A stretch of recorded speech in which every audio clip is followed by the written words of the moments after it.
এই বুড়ি যা এখান থেকে যা। তুহিনা, কে? আমি আগুন। তুমি আমাকে চিনতে পারছো না? তুমি এতদিন পর, তাহলে আমাদের দেখা হয়েই গেল। এসব কথা ছাড়ো তো, আগে তুমি এখানে বসো। তুমি বিয়ে করেছো? না, মানুষের বিয়ে কতবার হয়? আমার মনের বিয়ে তো তোমার সাথে অনেক আগেই হয়ে গেছে, কিন্তু তুমি তো করেছো। আর বিয়ে কেন? তোমার যার সাথে বিয়ে হয়েছিল তার সাথে তুমি সংসার করনি? সংসার যেদিন আমার আব্বা আমাকে জোর করে বিয়ে দেয় সেই রাতেই।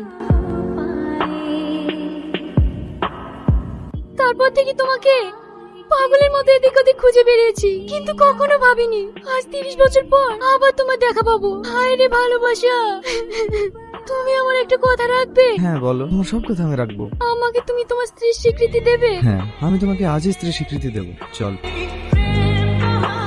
আজ আমি ভীষণ খুশি গো, এত কষ্টের পর আজ তোমাকে পেয়ে গেলাম। তুমি একটু ওর মধ্যে হাত বুলিয়ে দাও না। আচ্ছা ঠিক আছে, তুমি ঘুমাও। তুহিনা ওঠো, বালিশে মাথা দাও। তুহিনা, তুহিনা, তুহিনা, তুমি কথা বলছো না কেন? তুহিনা, এইভাবে আমাকে যখন একা করে চলেই যাবে, তাহলে এত বছর পর কেন আমার কাছে ফিরে আসলে?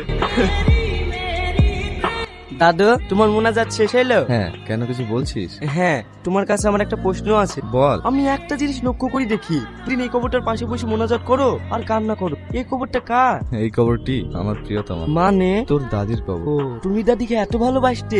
হ্যাঁ, নিশ্চয়ই দাদিও তোমাকে অনেক ভালোবাসতো। এই সেই আমার প্রিয়তমার কবর।